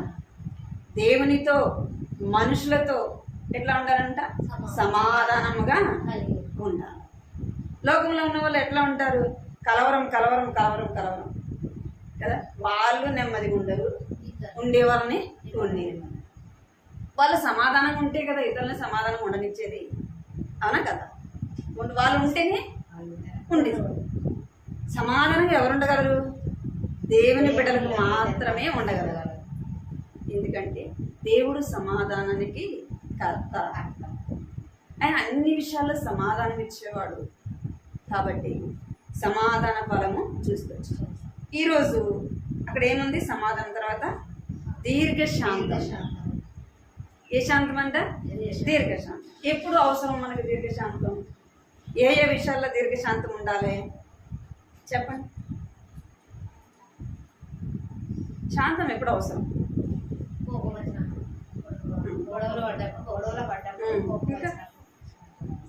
దీర్ఘశాంతం ఎప్పుడు అవసరం? ప్రతిదానికి అవసరం. కదా. ప్రతిదానికి ఏం అవసరం ఇప్పుడు అక్క చెప్పింది కదా. తన పరిస్థితిలో అన్యులైతే ఏం చేస్తారు, కేసు పెడతారు, పోలీస్ స్టేషన్కి వెళ్తారు, ఇంకా ఊర్లో పెద్ద మనుషులు పిలుస్తారు, అవునా కదా. ఎందుకంటే వాళ్ళు ఏం లేదు, ఓర్పు సహనము లేదు. కాబట్టి ఏం చేస్తారు, సహించలేక ఏం చేస్తారు, ఏమేమో చేయాలా. అయితే దేవుని బిడ్డలము ఏం కలిగి ఉండాలి, దీర్ఘశాంతము కలిగి ఉండాలి. మనం ఏ కార్యం చూడాలన్నా ఏం అవసరం మనకి, దీర్ఘశాంతం అనేది అవసరం. మనం ఒక విషయం ప్రార్థన చేస్తున్నాం అనుకోండి, మన బిడ్డల విషయమే కావచ్చు, లేదా మన భర్త విషయమే, లేదా కుటుంబంలో ఏదైనా సమస్యల కోసం మనం ప్రార్థన చేస్తాం. మనకేం అవసరము, ప్రార్థన అయితే చేస్తున్నాం, కానీ ఏం అవసరము, దీర్ఘశాంతము అవసరము. దేవుడు నా కార్యాన్ని సఫలపరుస్తాడు, దేవుడు నా కార్యాన్ని నెరవేరుస్తాడు అని మనం ఏం చేయాలా, దీర్ఘశాంతం కలిగి శాంతంతో దేవుని కొరకు ఎదురు చూడాలి. మనం ఏదైనా కార్యం జరగాలన్నా ఏం చేయాలా, దీర్ఘశాంతం కలిగి ఉండాలి. దీర్ఘశాంతం అనేది అవసరం. ఇంకా దీర్ఘశాంతం ఎప్పుడు అంటే ఏదైనా గొడవలు జరిగినప్పుడు కూడా ఏం అవసరం, దీర్ఘశాంతము సహనం అనేది అవసరము. అందుకే యేసు ప్రభు మన నిమిత్తమే ఆయన సిలువ వేయబడినప్పుడు ఆయన ఎట్లా ఉన్నాడంట, దీర్ఘశాంతముతో ఓర్చుకుంటూ వచ్చుకోండి కదా. ఆయన ఓర్చుకోకపోతే, ఆయన దీర్ఘశాంతం చూపించకపోతే ఏమయ్యేది, మనకు రక్షణ కలిగేది కదా. మనం ఒక మాట అంటే మనం ఏం చేస్తాము, అరే మనకు ఇంకా సహనమే ఉండదు, ఉంటుందా. ఎప్పుడెప్పుడు అసలు వాళ్ళ మీద ప్రతీకారము తీర్చుకోవాలని ఉంటుంది. ఎందుకంటే మానవ స్వభావము కలిగిన మానవ స్వభావము కలిగిన కొన్నిసార్లు ఓర్చుకున్నా, కొన్నిసార్లు మన శరీరం ఏం చేస్తుంది, ఓర్చుకుంది. ఎంతవరకు ఓర్చుకుంటాము, ఏం చేస్తుంది శరీరం, ఏం చెప్తుంది, ఎంతసేపు ఓర్చుకుంటావు. కానీ నువ్వు ఏదో ఒకటి మాట్లాడు, ఏదో ఒకటి అను, నువ్వు గమ్మ ఉంటే ఏం చేస్తుంది, కానీ మీరు చదివేస్తారు అన్ని శరీరం వాళ్ళు ఏం చేస్తుంది, అయితే దేవుడు ఏం చేస్తున్నాడంట, ఆయన కొడతా ఉన్నా దీర్ఘశాంతము చూపించినాడు, ఉమ్మి వేసినా దీర్ఘశాంతం చూపించినాడు. ఆయన ఉమ్మి వేసినా, ఆయన ఇష్టానుసారంగా వాళ్ళు మాట్లాడినా ఆయన ఏం కలిగి ఉన్నాడంట, దీర్ఘశాంతము కలిగి ఉన్నాడు. నిజముగా మనం దేవుని బిడ్డలమైతే మనం ఇప్పుడు ఎవరి చెట్టుమంట, నా యందు నిలిచి ఉంటేనే ఏం కావాలంట, యోహాను సువార్తలో 15వ అధ్యాయం, నా యందు నిలిచి ఉంటేనే మీరు ఫలిస్తారు, నాకు వేరుగా ఉండి మీరేమీ కూడా చేయలేదు. మనం ఆత్మఫలాలు ఫలించాలంటే ఎవరిలో నిలిచి ఉండాలా, ఆ యొక్క ద్రాక్షావళిలో నిలిచి ఉండాలి. ఆ ద్రాక్షావళికి అంటుకట్టబడి మనం ఉండాలి. అప్పుడే మనం ఫలిస్తాం, అప్పుడే మనలో దీర్ఘశాంతం అనేది వస్తుంది. దేవుడు కూడా నీ ఎడల నా ఎడల ఏం చూపిస్తున్నాడంట, ఏం చూపిస్తున్నాడు, దీర్ఘశాంతం చూపిస్తున్నాడు. మనమైతే పిల్లలు మాట నకపోతే వెంటనే కొడతాం, ఒకసారి 2 సార్లు వదిలేస్తాం, తర్వాత ఏం చేస్తాం, పని కఠినంగా శిక్షిస్తాం. ఎన్నిసార్లు చెప్పాలి నీకు, ఎన్నిసార్లు ఇట్లా ప్రవర్తిస్తాం అంటాం మనం. మరి దేవుడైతే ఏం చేస్తున్నాడు, మనం ఎన్నిసార్లు తప్పు చేసినాం, ఎన్నోసార్లు మనం ఏం చేస్తున్నామంట, తెలిసి తెలిసి తెలిసి తెలిసి ఏం చేస్తాం, తప్పు చేస్తూనే ఉంటాం. అయితే దేవుడు నీ ఎడల నా ఎడల ఏం చూపిస్తున్నాడంట, దీర్ఘశాంతము చూపిస్తాడు. ఎప్పటి వరకు దీర్ఘశాంతం దేవుడు చూపిస్తాడంటే, మనం ఈ భూమి మీద జన్మించినది మొదలుకొని మనం ఈ లోకాన్ని వదిలిపెట్టేంత వరకు మన ఎడలైనా దీర్ఘశాంతం చూపిస్తూనే ఉంటాడంట. ఎందుకంటే ఇంకా రక్షణ పొందుతుంది, ఇంకా తెలుసుకుంటుంది, ఇంకా నా ఎద్దకు వస్తుంది అని దేవుడు ఏం చేస్తాడంట, దీర్ఘశాంతము చూపిస్తూనే ఉంటాడు. మనము దేవుని బిడ్డలని చెప్పుకుంటున్నాం, మనము కూడా ఏం కలిగి ఉండాలి, దీర్ఘశాంతం కలిగి ఉండాలి. మన కుటుంబ విషయమైనా మనం ఏ దానికోసం మనం ప్రార్థన చేసినా ఏం కలిగి ఉండాలి, అంటే శాంతముగా సహనముతో దేవుడు చేసే కార్యం కొరకు మనం ఎదురు చూడాలి. కొన్నిసార్లు మనం ప్రార్థన చేసినప్పుడు వెంటనే సమాధానం వస్తుంది కదా. కొన్నిసార్లు ప్రార్థన చేస్తే వెంటనే మనం అనుకున్నది జరుగుతుంది, కొన్ని జరగవు, చూద్దాం ఎంతవరకు నా కోసం ఎదురు చూస్తుంది, ఇంకా ఎంతవరకు నా వైపు చూస్తుంది, చూద్దాం ఎంత సహనం ఉంది అని దేవుడు ఏం చేస్తాడు, కొద్దిగా లేట్ చేస్తాడు. చూద్దాం నా మీద ఎంత నమ్మకం ఉందో, నా మీద ఎంత విశ్వాసం ఉందో చూద్దామని దేవుడు ఏం చేస్తాడంటే దీర్ఘశాంతము, మనలో ఎంత సహనం ఉంది, మనం ఎంతవరకు ఆయన కొరకు ఎదురు చూడగలము అని దేవుడు ఏం చేస్తాడు పరీక్ష. మనము సహనాన్ని కోల్పోయి ఇంకెక్కడ జరుగుతుంది, నన్ను అడిగింది ఇంకా రాదు, ఇంకెప్పుడు ఆ కార్యం జరిగింది. కొన్నిసార్లు ఉద్యోగం విషయంలో అయినా, వివాహం విషయంలో అయితే, కుటుంబంలో ఏదైనా సమస్యలు కానీ, ఇంటి విషయం ఏదైనా సరే మనం ఏం కలిగి ఉండాలంటే దీర్ఘశాంతము కలిగి. ఆ దేవుడు గొప్పవాడు, నాకు ఇస్తాడు. నేను అడిగిన దానికంటే ఎక్కువగానే ఇస్తాడు, రెండంతలుగా నా దేవుడు నాకు ఇస్తాడు. నేను నమ్మిన దేవుడు ఎలాంటి వాడు? ఆయన నమ్మదగిన దేవుడు. దేవుడు ఏ విషయంలో కూడా నాకు అన్యాయము చేయడు. నా విషయంలో ఆయన దీర్ఘశాంతం చూపుతున్నాడు. నా విషయంలో ఆయనకు ఒక సంకల్పం ఉంది కదా. మన ఎడల ఆయనకి ఏముందంట? సంకల్పం. మనం అడిగే పిల్లలు ఏదైనా అడిగితే కొన్నిసార్లు వెంటనే ఇస్తాం. వారు అడిగింది వారి క్షేమమైనది కాకపోతే మనం ఏం చేస్తాం? లేట్ చేస్తాం. ఇప్పుడు కాదులే, అప్పుడు కాదులే, ఇప్పుడు ఇది మళ్ళీ ఇస్తాను ఏం చేస్తాం? టైం పొడిగిస్తూనే ఉంటాం. అట్లా దేవుడు మనం అడిగేటి కూడా మనం ఎట్లా అడుగుతామంట, కొన్నిసార్లు మన ఇష్టానుసారంగా అడిగినప్పుడు ఏం జరుగుతుంది? ఇంకా టైము పొడిగింపబడతానే ఏముంటుంది. మనం ఆత్మీయంగా బలపడడానికి కూడా కొన్నిసార్లు ఏం పడుతుందంట? సమయం అనేది. మనం ఏం కలిగి ఉండాలంటే దీర్ఘశాంతము కలిగి ఉండాల. అది ఒక ఆత్మీయ ఫలములో ఒక ఫలము. చూడండి, సామెతలు 19వ అధ్యాయం 11వ వచనం. 19వ అధ్యాయం 11వ వచనం చదవగలను.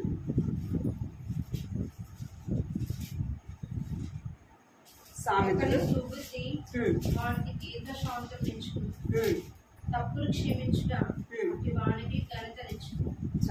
ఏమంటే ఒకరి సుబుద్ధి వానికి దీర్ఘశాంతమును ఇచ్చు, తప్పులు క్షమించుట వానికి ఘనతను తెచ్చింది. ఎప్పుడు మనం తప్పులు క్షమిస్తాము అంటే వారి ఎడల మనము ఓర్పు కలిగి ఉన్నప్పుడు, సహనం కలిగి ఉన్నప్పుడు ఏం చేస్తాం? వారి యొక్క తప్పులు క్షమిస్తాం. వారి ఎడల మనకు ఓర్పు సహనం లేదనుకోండి ఏం చేస్తాం? వెంటనే ఏదో ఒకటి. అయితే మనకు రావాల్సిన ఘనత మనం ఏం చేస్తాం? ఏమంటారు మన వెంటనే ఇతరుల మీద ఏదైనా గొడవ జరిగినప్పుడు కోపడ్డాం అనుకో, ఎందుకు కోపిస్తుంది కదా, ఎంత దుడుగుది అంటారు. విలేజ్లో అట్టే అంటారు కదా. ఏమంటారు? ఎంత కోపం అసలుకి, అంత కూడా సహనం ఉండదా అంటారు.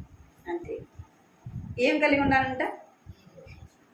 దీర్ఘశాంతము కలిగి ఉన్నప్పుడు మనం ఓర్చుకునే వారముగా ఉంటాం. ఆత్మఫలంలో అదొక ఫలం. దేవుడు నీ ఎడల ఎడల దీర్ఘశాంతము చూపించిన వాడుగా ఉంటున్నాం. నేను దేవుని బిడలమని చెప్పుకుంటున్నాను. మనం కూడా ఏం కలిగి ఉండాలా? దేవుని యొక్క లక్షణాలు కలిగి ఉండాలి. మనం ఎప్పుడు దేవుని యొక్క లక్షణాలు కలిగి ఉంటామంటే ఆయనలో నిలిచున్నప్పుడే, దేవుని మనం కలిగి ఉన్నప్పుడే, దేవుడు మనలో ఉన్నప్పుడు మాత్రమే మనం ఆత్మీయ ఫలాలు ఫలించాలి. దేవుడు మనలో లేడనుకోండి, దేవుడు మన హృదయంలో స్థానం లేదు, ఎవరుంటారు? సాతాను. సాతాను వచ్చినప్పుడు ఏం చేస్తాడు? శరీరానికి పంపిస్తాడు, శరీర సంబంధమైన కార్యాలే జరిగిస్తాడు. మన ద్వారా ఏమవుతుందంటే దేవుని నామానికి అవమానము వస్తుంది. శరీర సంబంధంగా మనం ప్రవర్తించినాం అనుకో, ఎవరి నామానికి అవమానం? దేవుని నామానికి అవమానం. మనం ఎప్పుడు సహనం కలిగి ఓర్పు కలిగి ఉంటాము. అప్పుడు దేవుని నామానికి ఘనత అనేది చూడగలం. ఇంకోటి ఇంకా రెండోది ఏ ఫలం అంటే చూడండి, అక్కడే గలతీ రాసిన పత్రికలో దీర్ఘశాంతము, దయాలత్వము. ఏమంట? ఇంకొక ఫలం ఏంటది? దయాలత్వము. అంటే దయ. ఏం కలిగి ఉండాలి మనము? ఇతరుల ఎడల దయ కలిగిన వారముగా ఉండాలి. దయ కలిగిన వారముగా మనం ఉన్నప్పుడు ఇతరులకు మనం ఏమి చేయగలమంటే మేలు చేసే వారముగా ఉంటాం. దయ అనేది మనలో లేకపోతే, దయ లేకపోతే రెండోది ఏముంటుంది మనలో? కఠినమైన హృదయము ఉంటుంది. దయ అనేది మన హృదయంలో ఉంటే కఠినంగా మనము ప్రవర్తించాం. ఇతరుల ఎడల మనం కఠినంగా మన మాటల విషయంలో కావచ్చు, ఏదైనా సరే వారికి మనం ఏం చూపించగలము? దయనే చూపించగలము. దయ మనలో లేదు అంటే మనలో ఏమన్నట్టు? కఠినమైన హృదయం. కఠినమైన హృదయం ఎవరిది? సాతాను. మనం ఏం కలిగి ఉన్నాం? దయ కలిగి ఉన్నామా? ఇతరుల ఎడల దయ చూపిస్తున్నామా? కష్టంలో ఉన్న వారికి, బాధలో ఉన్న వారికి మనము దయ చూపించే వారంగా ఉంటున్నామా? సామెతలు చూడండి 3వ అధ్యాయం 3-4 వచ్చినాము. సామెతలు 3వ అధ్యాయం 3-4 వచ్చినాము. దయను సత్యమును ఎన్నడూ నిన్ను విడుచుకొని వాటిని కంఠభూషణంగా ధరించుకుని నీ హృదయమును పలక మీద వాటిని రాసుకున్నాము. అప్పుడు దేవుని దృష్టి ఎందును మానవుల దృష్టి ఎందును నీకు దయ నుండి మంచివాడమని అనిపించుకో. చాలు. ఇక్కడ ఏం కలిగి ఉన్నానంట? దయను సత్యమును ఎన్నడు నిన్ను విడిచిపోనీయకము, వాటిని కంఠభూషణముగా ధరించుకొనము. మన జీవితంలో ఏం ధరించుకోవాలంట?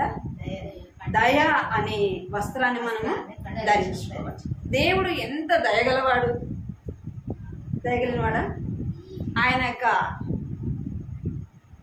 శిలువ మరణము, ఆయన మరణించేటప్పుడు మన ఎడల ఏం చూపించినాడంట? దయ అనేది చూపించినాడు. అందుకే రాయబడింది, దేవుని దయ ఎందును మనుషుల దయ కూడా ఏమవసరం అంట? దేవుని దయ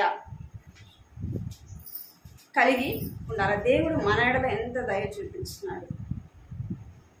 మనం ఇతరుల ఎడల ఏం చూపించాలంటే దయ అనే ఫలం మనలో కనపడాలి.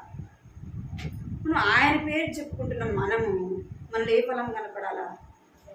దయ అనే ఫలము కనపడాలి. దేవుని కలిగి ఉండకపోతే మనం ఆ ఫలాన్ని ఫలించలేము. దయ అనే ఫలము మనము ఫలించలేము. చిన్న కీర్తనలు 18-25 వచ్చింది.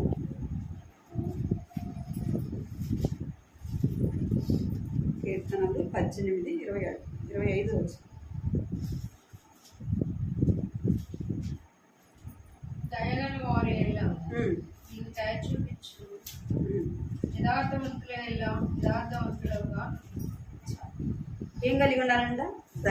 దయగల వారి ఎడల దయ చూపించు. మనము దయ చూపించే వారముగా, దయ కలిగిన వారముగా ఉండాలి. మామూలుగా అయితే లోకంలో ఉన్నవారు ఏం చూపిస్తారు? వారికి మేలు చేసిన వారికే మేలు చేస్తారు. వారికి ఏదైనా సహాయం చేసిన వారికే సహాయము చేస్తారు. ఏ సహాయం చేయని వారికి చేస్తారా అంటే చేయ. మనం దేవుని బిడ్డలముగా వారు మనకు మేలు చేసినా కీడు చేసినా మనం ఏం కలిగి ఉండాలి? వారి ఎడల దయ చూపించే వారముగా.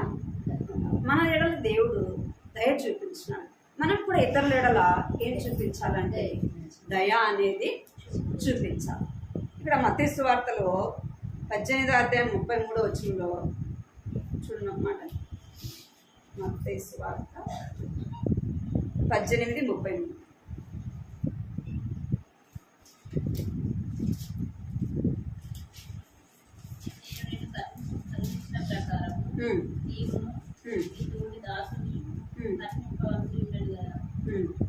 అని వారితో చెప్పారు.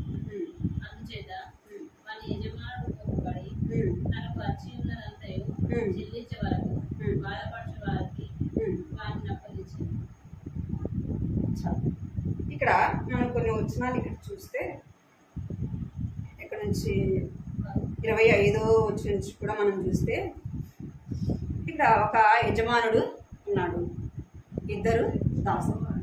ఆ యజమానుడు ఏం చేస్తున్నాడంటే వారికి ఉన్న ఇబ్బందిని బట్టి ఏం చేసినాడంట? ఒక దాసుడికి ఇచ్చినాడు, డబ్బులు ఇచ్చినాడు. అయితే తాను ఏం చేయలేకపోయినాడు? తిరిగి ఆ యజమానుడికి చెల్లించలేకపోయినాడు. తన జీవితం అంతా కూడా కష్టపడి చేసిన ఆ అప్పు తీర్చలేడు. తన భార్య, తన బిడ్డలు కష్టపడి చేసిన ఆ అప్పు తీర్చలేడు. అయితే ఆ యజమానుడు ఏం చేస్తున్నాడు? ఆ యజమాని దగ్గరికి వెళ్ళినప్పుడు, అయ్యా నేను నా జీవితం అంతా చేసిన ఆ అప్పు నేను తీర్చలేను అంటే ఆ యజమానుడు ఎలాంటి వాడు? దయగలిగిన వాడు. దయగలిగిన వాడు కాబట్టి తన యొక్క బాధను తన ఎడల దయ చూపించినాడు. తన బాధను తను అర్థం చేసుకున్నాడు. ఏమన్నాడు? నీ అప్పు అంతా కూడా క్షమించబడింది, తీసివేయబడింది, నువ్వు తిరిగి వెళ్ళమన్నాడు. తిరిగి వెళ్ళమన్నప్పుడు బయటికి రాగానే ఇంకొక దాసు వచ్చినాడంట. ఇది ఈడికి దగ్గర తీసుకున్న ఆయన ఇంకొక ఆయన వచ్చినాడు. ఈడేమో తన యజమాని దగ్గర ఏం చెప్పన్నాడు? క్షమించబడినాడు. బయటకు వచ్చినాడు. మరి నీకు ఇవ్వాల్సిన వాడు నువ్వేం చేయాలా? క్షమించాలి కదా. అయితే వాడిని చూడంగానే బయటకు వచ్చి ఏం చేస్తున్నాడంట? గొంతు పట్టుకున్నాడు. అక్కడ రాయబడింది. గొంతు పట్టుకొని నాకు ఇవ్వాల్సింది ఇస్తావా ఇవా అని ఏం చేసినాడంట? గొంతు పట్టుకుంటే వాడు మధ్యలో ఆడుకున్నాడు. అయ్యా నేను ఇస్తాను, నా పరిస్థితి బాగాలేదు అంటే తను ఏం చేయలేకపోయినాడు? క్షమించలేదు. క్షమించే మనస్తనంలో లేదు. తన ఎడలు ఏం చూపించలేకపోయినాడు? దయ చూపించలేకపోయినాడు. అదంతా ఎవరు చూస్తున్నారంటే పక్కన ఉన్న రాజు బట్టలు ఏం చేస్తున్నారు? చూస్తాం. చూసి వెళ్ళి తమ యజమానుడికి చెప్తున్నారు, అయ్యా నువ్వైతే వాడి తప్పులు క్షమించినవాడు, నువ్వు క్షమించినావు, అయితే వాడికి ఇవ్వాల్సిన వాడు ఏం చేయలేకపోయినాడు? క్షమించలేదు అన్నప్పుడు ఏమైపడిందంట? కఠినంగా శిక్షించేవాడికి ఎవరిని అప్పు చెప్తున్నారు? ఎక్కువ ఎవడైతే అప్పు తీసుకున్నాడో వాడు కఠినంగా శిక్షించేవారి కొరకు అంటే తన తోటి వాడిని ఏం చూపించలేకపోయినాడు? దయ చూపించలేదు. మనం కూడా మనకు దోషములు, మనకు పాపములు దేవుడు కనిపెట్టి చూస్తే మనం దేవుని సన్నిధిలో నిలబడమా? బైబిలే చెప్తుంది. దేవుడు దోషములు కనిపెట్టి చూసినలా మనం ఆయన సన్నిధిలో నిలబడలేము. మరి మన తప్పులు, మన పాపములు, మనకు దోషములు అన్ని దేవుడు క్షమించినప్పుడు, దేవుని దయ మన ఎడలో చూపించినప్పుడు మన ఎదుటి వాడిని మనం ఎందుకు క్షమించలేము? ఒక చిన్న తప్పు మన ఎడలో చేస్తే ఏం చేస్తాం? మనలో ఏ తప్పు లేనట్టు ఏమైపోతాం? ఫీల్ అయిపోయి ఏం చేస్తాం? వాడిని కఠినంగా శిక్షించాలి, ఏదో ఒకటి చెయ్యాలి. అప్పుడే మనకు మనశ్శాంతి ఉంటుంది. అంటామా లేదా? ఒకసారి వచ్చుకున్నా ఇంకొకసారి అంటాం. కానీ దేవుడు ఒకసారి మనం గుర్తు చేసుకోవాలి. దేవుడు నా తప్పులు, నా బలహీనతలు, నా పొరపాట్లు అన్నీ కూడా క్షమించినాడు కదా. తను చేసిన తప్పు తను తెలిసి చేసినాడో తెలియక చేసినాడు. దేవునికి మనసు ఎలా ఉండాలా? అలాగ మనలో మనసు మనము ఇందాక అక్క చెప్పింది కదా, ఏం చెప్పింది? తనకు వారు కీడు చేసినారు, నష్టం చేసినారు కదా, వెంటనే ప్రతీకారము తీర్చుకోవచ్చు. అయితే తను సహించడం ద్వారా ఏం కలిగింది? వాళ్ళే నష్టపోయారు. ఎవరికి ఘనత? దేవునికి ఘనత. అందుకే దేవుడు అంటున్నాడు, పగ తీర్చుట మీ పనే కాదు. ఎవరి పని అంటే దేవుని పని. దేవునికి అప్పగించాలి.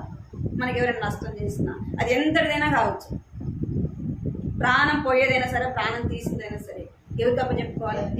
దేవునికి అప్ప. ఓరిస్తాలో అక్కడ చూసినాం కదా మనం, ఒక దైవ సేవకుడి కుటుంబం ఏమైపోయిందంట, 3 పిల్లలు, 2 పిల్లల్ని తన భర్తను ఏం చేసినారు? కారులోనే పెట్రోల్ పోసి కాల్ చేశారు. ఆమె ఏమనింది? క్షమించింది. చూసినారు దేవుని బిడ్డలకు ఎలాంటి మనసు కలిగి ఉండాలి? క్షమించే మనసు.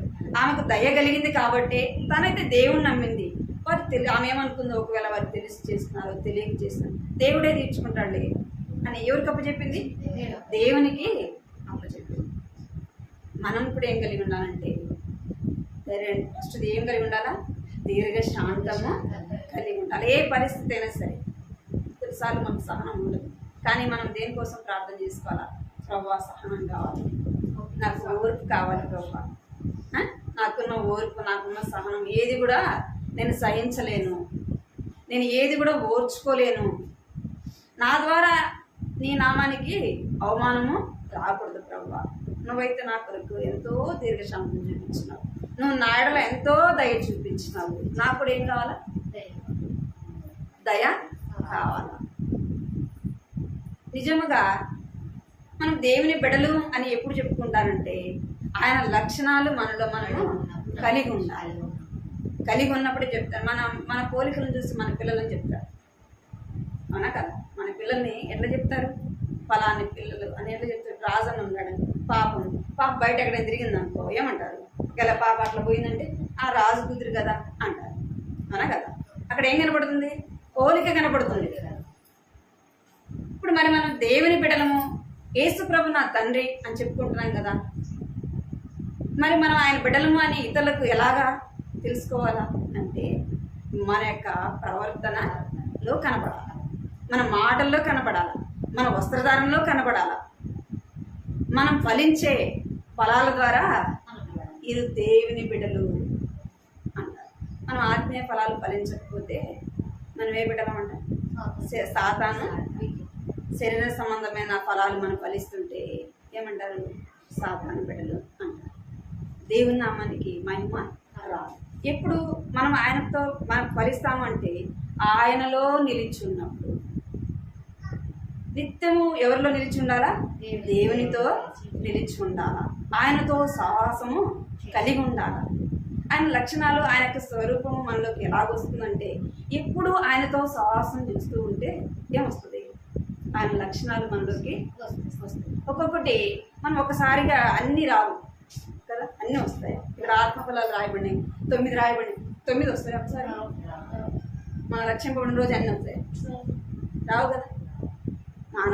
నానాటికి దేవునితో మనం సహవాసం చేసే కొద్ది, దేవుని బిడ్డలతో సహవాసం చేసే కొద్ది, దేవుని మందిరంలో మనము దేవుని బిడ్డలతో మనం సహవాసం చేస్తున్నప్పుడు వాళ్ళు ఎలాగ ప్రవర్తిస్తున్నారు, దేవుని ఇంట్లో ఎలాగున్నారు కదా, వారి యొక్క లక్షణాలు మనకి వస్తాయి.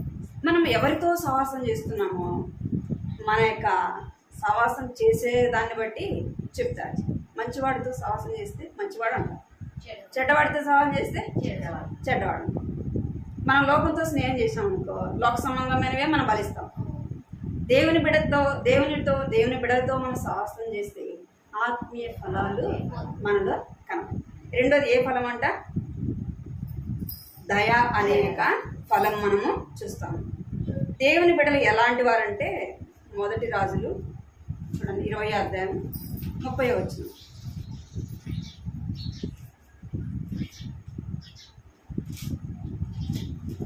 మొదటి రాజులు 20వ అధ్యాయం 30వ వచనం.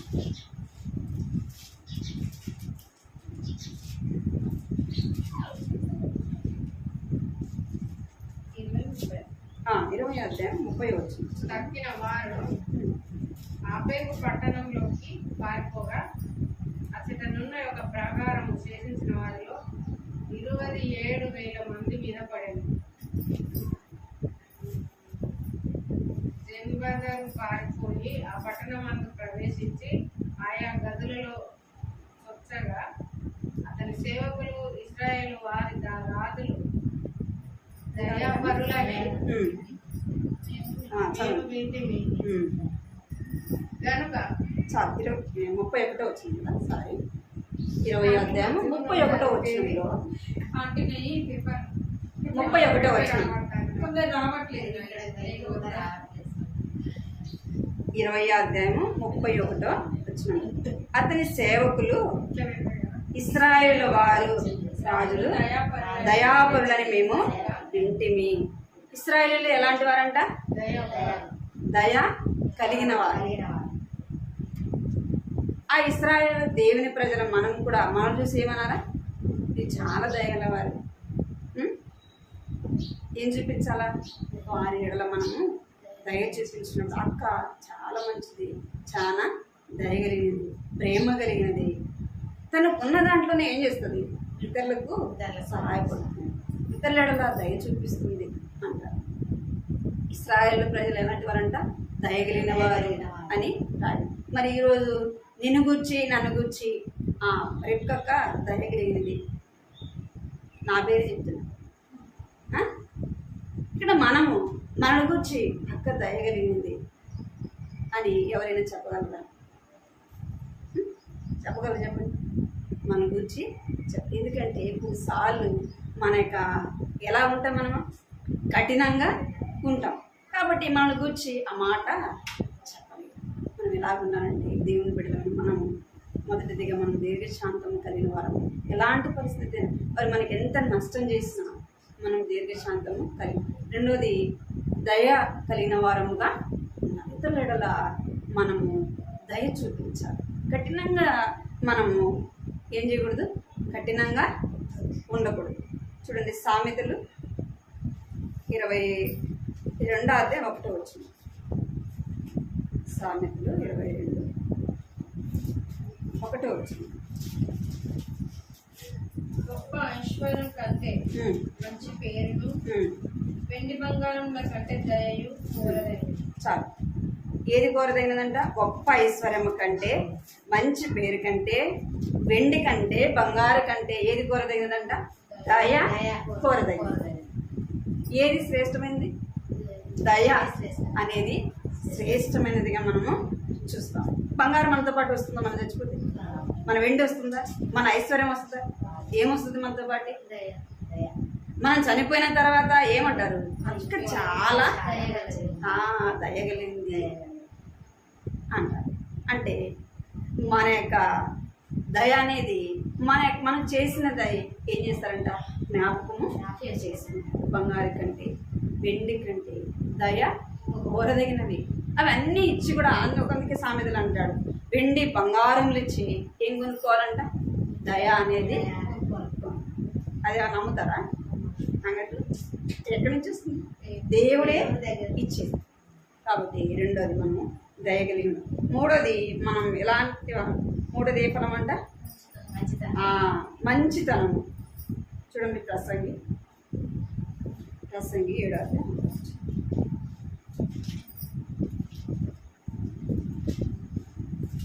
చదవండి. సుగంధ తైలము కంటే మంచి పేరు మేలు. ఏదంట? సుగంధ తైలము కంటే మంచి పేరు మేలు. ఏ ఫలం ఉండాలి మనలో? మంచితనం అనేది అవసరం. మన మంచితనము మన యొక్క ఎప్పుడు కనపడుతుంది? ఏదైనా సందర్భం వచ్చినప్పుడే మనం ఎలాంటి వరమో కనబడుతుంది. అక్కడ రాయబడింది మంచితనము అనేది అవసరం. మనము మంచి ఫలము అక్కడ చూస్తూ వచ్చిన మత్తయి వార్తలు, మంచి చెట్టు ఏం చేస్తుందంట? మంచి ఫలాలే ఫలిస్తుంది. చెడ్డ చెట్టు చెడ్డ ఫలంలే ఫలిస్తుంది. మరి దేవుడు ఎంతో మంచివాడు.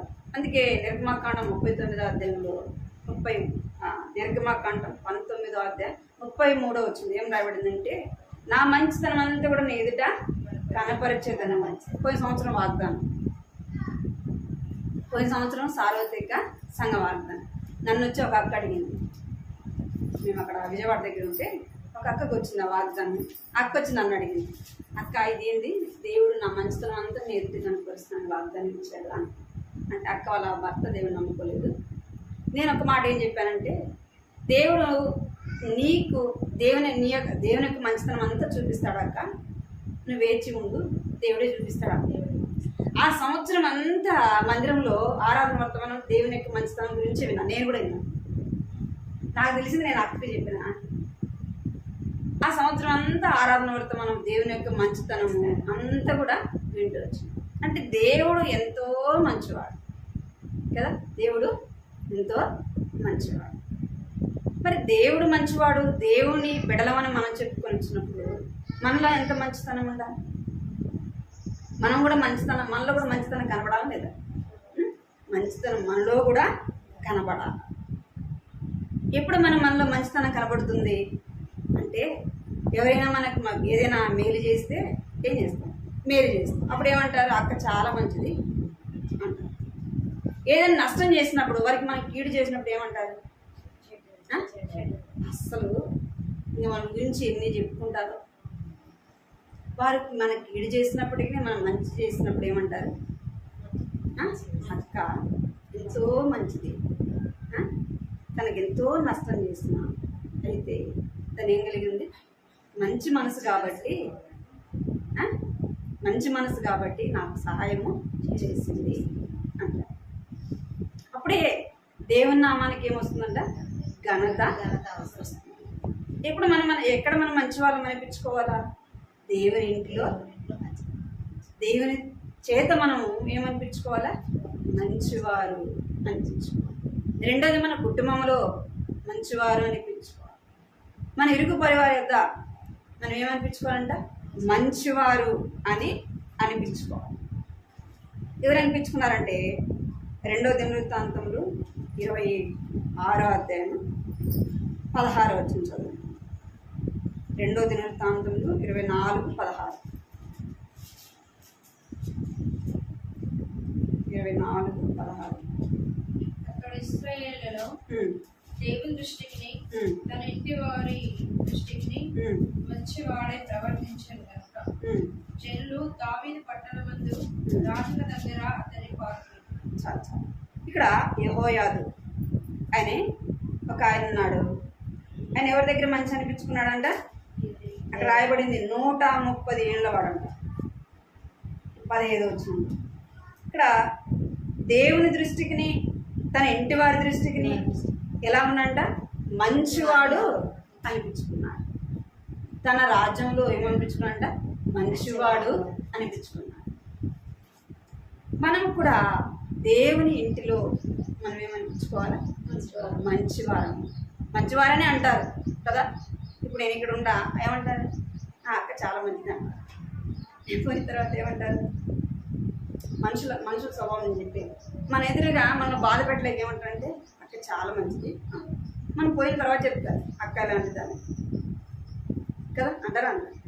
కానీ మనం ఎలా అనిపించుకోవాలంటే దేవుని ఇంటిలో అయినా మన కుటుంబంలో అయినా ఏమనిపించుకోవాలంటే మంచివారము అని అనిపించుకో. ఇంతకు మన సామెతలో కూడా చూస్తున్నాం. గొప్ప ఐశ్వర్యం కంటే, వెండి కంటే, బంగారు కంటే ఏమంట?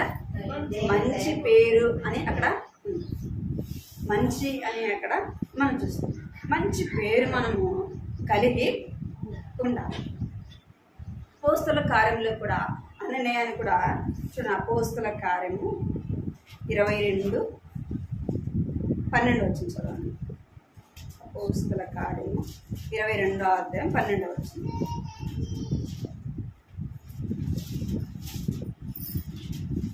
22:12.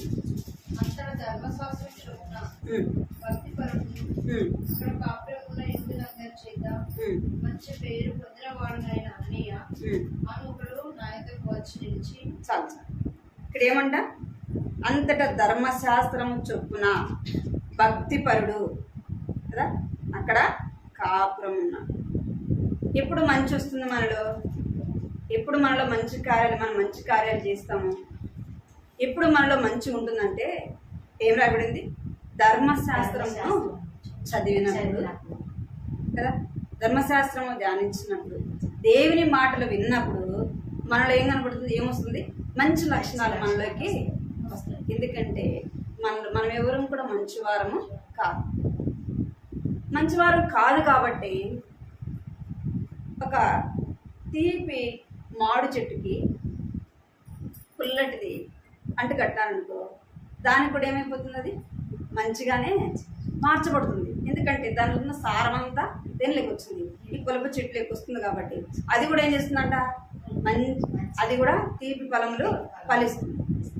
ఇప్పుడు మనం యేసు ప్రభు ఎలాంటి వాడు? ఆయన మంచివాడు కదా. యేసు ప్రభు మంచివాడు కాబట్టి ఆయనతో అంటగట్టబడిన మనము, చెడ్డవారమైన మనము ఏ ఫలం ఫలిస్తామంట? మంచి ఫలములు ఫలిస్తాం. కాబట్టి ఏ ఫలాలు చూస్తూ వచ్చినాం? దీర్ఘశాంతము కలిగి ఉన్నాం. రెండోదిగా మనము దయ అనే ఫలమును మనము ఫలించాం. మూడోది ఏ ఫలం ఫలించాలంటే మంచి ఫలమును ఫలించాం. ఇవి ఫలించాలంటే ఏం కావాలంటే ఈ మాట చూస్తూ ప్రార్థన చేసుకుంటాం. లూకాసు వార్త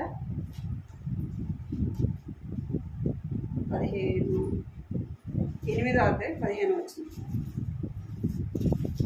లూకాసు వార్త 8వ అధ్యాయం 15 వచ్చింది. మంచి నేల నుండి విత్తనమును పోలిన వారెవరనగా యోగ్యమైన మంచి మనసుతో వాక్యం విని దానిని అవలంబించి ఓపికతో ఫలించేవారు. ఏమంట?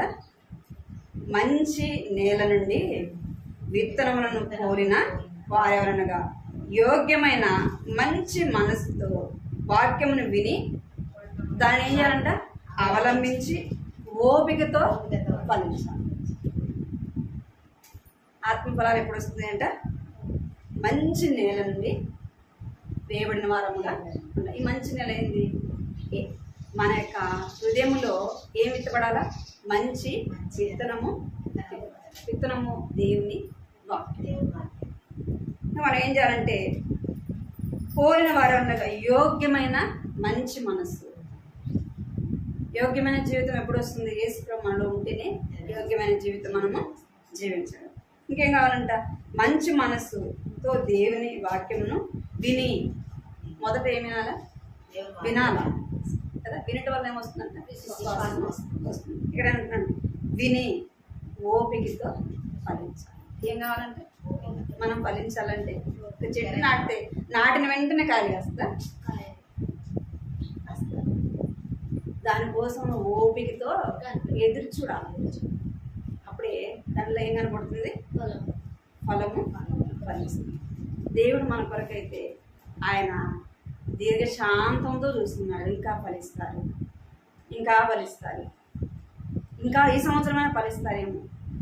అక్కడ అంటున్నాడు, ఈ సంవత్సరం నేను తవ్వాను, ఎరువేసాను, దాంట్లో ఉన్నాయంట రాళ్ళు రప్పలు అన్నీ ఏరేసాను ప్రభు. ఏం వేస్తున్నాను? ఎరువేసాను. ఈ సంవత్సరం ఉండనేమో, ఈ సంవత్సరం ఫలిస్తుంది మాట అక్కడే ఉంది. ఈ సంవత్సరము ఉండనేమో. ఎవరు అడుగుతున్నారు? యేసు ప్రభు తండ్రి అయిన దేవునితో ప్రభు ఈ సంవత్సరం వల్లనే ఉండనేమో. దేవుడు ఏం చేస్తున్నాడంట? వాక్యం ద్వారా ఏం చేస్తున్నాడు? మనతో మాట్లాడుతూనే ఉన్నాడు. ఇంకా సరి చేసుకో, ఇంకా నీ జీవితాన్ని సరి చేసుకో, ఇంకా నాకు దగ్గరగా రావాలని దేవుడు ఏం చేస్తున్నాడంటే మనల్ని పిలుస్తూ, మనం ఏం చేస్తాం? దూరం అయిపోతూనే ఉంటాం. వారంలో ఒక్కరోజు దేవుని ఉంటే కనపడతాం కదా. ఇప్పుడు కనపడదా? ఒక్కరోజే కనపడుతుంది. ఒక్కరోజే నువ్వు అన్నం తింటే వారం అంతా తింటున్నావా అన్నం? వారం అంతా శరీరానికేమో వారం అంతా పెడుతున్నాం అన్నము, ఆత్మకి ఒక్కసారి ఆదివారం ఒకసారి.